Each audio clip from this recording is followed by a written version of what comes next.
తెలిసిన మనం విన్నటువంటి భాగాన్ని మరొక మారు జ్ఞాపకం చేయాలని ఇష్టపడతా ఉన్నాను. యోహాను సువార్త 6వ అధ్యాయం 17వ వచనం. యేసు వారి యొద్దకు ఇంకను రాలేదు అన్నమాట. వారి యొద్దకు యేసు ఇంకను రాలేదు. ఈ భాగం మనకందరికీ పరిచయమే. 16వ వచనం. వారు ఈ భాగాన్ని మనం గమనించినట్లయితే సముద్రం మీద వారు వెళుతున్నటువంటి ప్రయాణం శిష్యులు. 16వ వచనం అది సాయంకాలం అనే మాట మనం చూస్తాం. 17వ వచనంలో అంతలో చీకటి. 18వ వచనం అప్పుడు పెద్ద గాలి పొంగుచుండెను. ఇలాంటి అనుభవాలు గుండా శిష్యులు వెళ్తా ఉన్నప్పుడు ప్రభు వారి యొద్దకు ఇంకా రాలేదు అన్న మాట నిజమే. ఏ పరిస్థితులు గుండా వెళుతూ ఉన్నప్పుడు ఆ పరిస్థితుల్లో ప్రభు కలుగు చేసుకుంటే బాగుండని ఎదురు చూస్తామో, ఆయన కలుగు చేసుకోకపోవడం, ఆయన సహాయం అందని రీతిగా మనకు కనబడడం ఎంతో ఉక్కిరి బిక్కిరి చేస్తది. ఎటు వెళ్తున్నామా అనే ఆందోళన మనకు కలుగు చేస్తది. ప్రభువే కానరాకపోతే, ప్రభువే కలుగు చేసుకోకపోతే, ప్రభువే మాట్లాడకపోతే నిజంగా అటువంటి ప్రయాణం, ఈ భయాల కన్నా ఆయన మనతో లేడు అన్న భయం మనల్ని ఎక్కువ కలవరానికి గురి చేస్తది. సాయంకాలం అయింది, అంతలో చీకటి అయ్యింది, అప్పుడు పెద్ద గాలి విసిరింది, అలాగే సముద్రము పొంగుతుంది, కానీ యేసు వారి యొద్దకు ఇంకనూ రాలేదు అన్న మాట ఇవి మన జీవితాల్లోనూ తారసపడుతూ ఉంటాయి. మరొక భాగాన్ని మనం చూసినట్లయితే యోహాను సువార్త 11వ అధ్యాయం 30వ వచనం మనం గమనిస్తే, యేసు ఇంకనూ ఆ గ్రామంలోనికి రాక, ఆయన ఇంకా ఆ గ్రామంలోనికి రాలేదు అని ఆ భాగం 6వ వచనంలో ఉంది. యేసు వినినప్పుడు తనున్న చోటనే ఇంకా 2 దినములు నిలిచెను. ఇంకను ఆయన ఆ గ్రామంలోనికి రాలేదు. ఏం జరిగింది ఆ గ్రామంలో, ఆ ఊరిలో అనంటే బేతనియా, మార్తా, మరియా, లాజరు ఉన్నటువంటి ఆ గ్రామం. అక్కడ లాజరు రోగం అయ్యాడు. 3వ వచనంలో ఉంది. అది 13, 14 వచనంలో గమనిస్తే మరణం కూడా ఆ గ్రామం ఆ ఇంటికి వచ్చింది. కానీ ఇంకా ఆయన నిలిచే ఉన్నాడు, వారి యొద్దకు రాలేదు. 3వ వచనంలో రోగం, అలాగే 13వ వచనంలో మనం చూస్తే అది మరణం. 17వ వచనం గమనిస్తే అది జరిగి 4 దినములు అయ్యింది, ఆయన ఇంకా వారి యొద్దకు రాలేదు. 19వ వచనం గమనిస్తే మరి దుఃఖంతో వారు ఉండిపోయారు. అలాంటి పరిస్థితుల్లో మరి ప్రభుని గురించి ఆయన ఇంకా అక్కడకు రాలేదు అన్న మాటను మనం చూస్తాం. ఈ మాట యోహాను సువార్త 2వ అధ్యాయం 4వ వచనంలో కూడా లేమిలో ఆ వివాహం పరిస్థితులు కనబడుతున్నప్పుడు ప్రభు అంటారు, అమ్మా నా సమయం ఇంకను రాలేదు అని. మరొక సంఘటన యోబు గ్రంథం 23వ అధ్యాయం మనం గమనించినట్లయితే యోబు యొక్క అంతరంగం, తన యొక్క ప్రయాణంలో దేవుని గూర్చినటువంటి వెతుకులాటలో యోబు పలికినటువంటి మాటలు 23వ అధ్యాయం 8, 9 వచనాలు గనుక మనం గమనించినట్లయితే, నేను తూర్పు దిశకు వెళ్ళాను, ఆయన అచ్చట లేడు. పడమటి దిశకు వెళ్ళాను, ఆయన కనబడటం లేదు.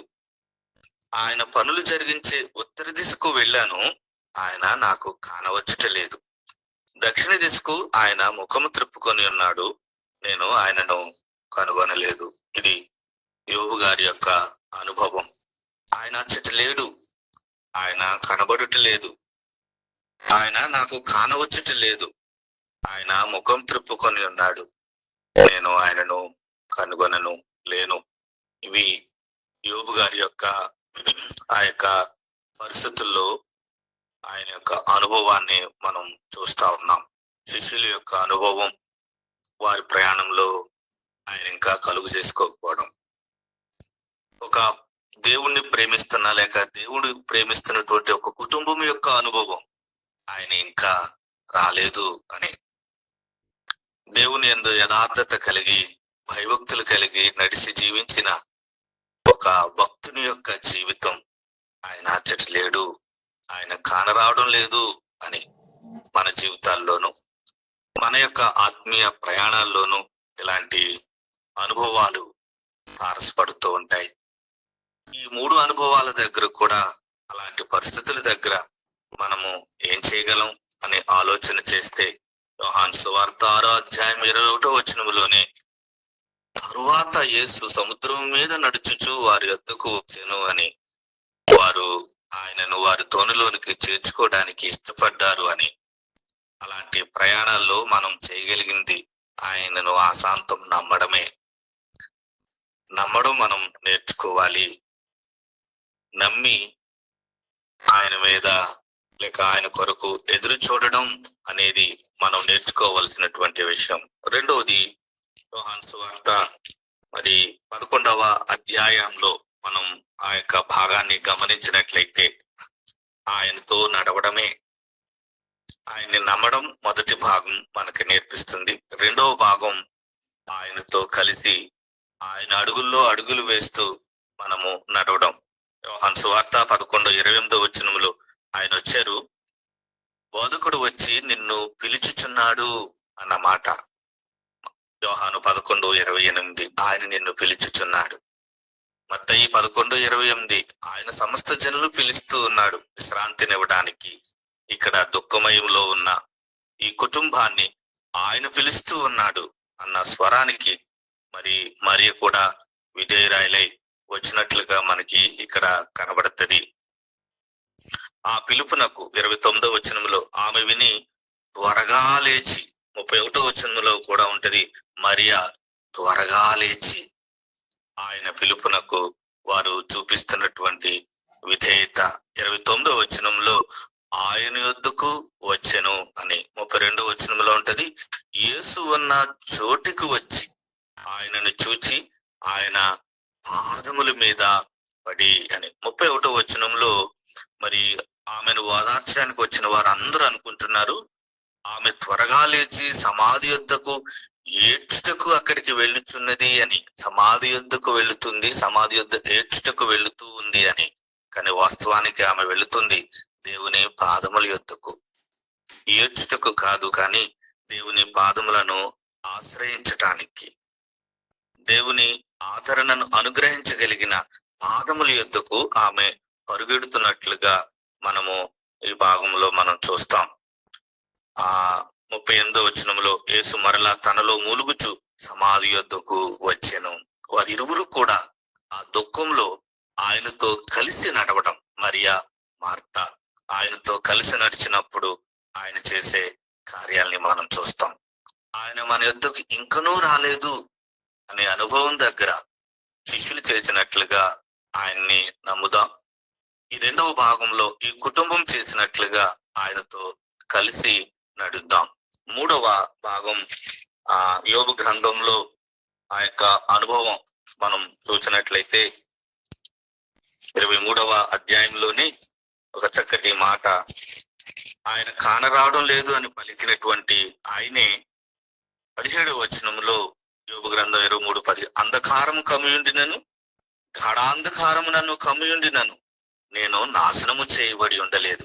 నిజమే, ఇలాంటి అనుభవాల దగ్గర అంధకారం, గాఢాంధకారం, కానీ నేను నాశనం చేయబడలేదు అన్న నిరీక్షణ పిల్లరా.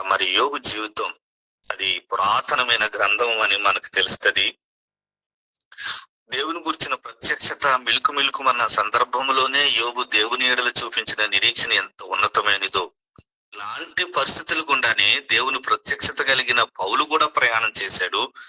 ఈ అనుభవాలు 23:17 యొక్క అనుభవాల గుండానే వెళ్ళిన వాడుగా ఆ పౌలు జీవితం మనకు తెలుస్తుంది. ఆయన అంటారు, కొరింథీయులకు రాసినటువంటి 2వ పత్రిక 4వ అధ్యాయం 8వ వచనంలోనే యోబు పలికినట్లుగానే అంధకారం కమ్మింది, గాఢాంధకారం కమ్మింది, కానీ మేము నాశనం చేయబడలేదు అని.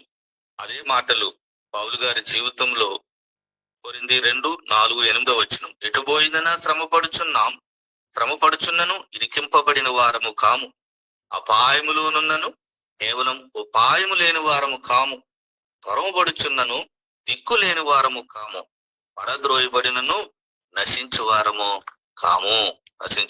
కాము. దేవుని యందు నిరీక్షణ పెంచడం. మరొక మాట కూడా అంటారు, యోబు 23:10 నేను నడుచు మార్గము ఆయనకు తెలియను, ఆయన నాకు కానరావడం లేదా, కానీ నేను మాత్రం ఆయనకు కనబడుతూ ఉన్నాను. గొప్ప నిరీక్షణ ఇది.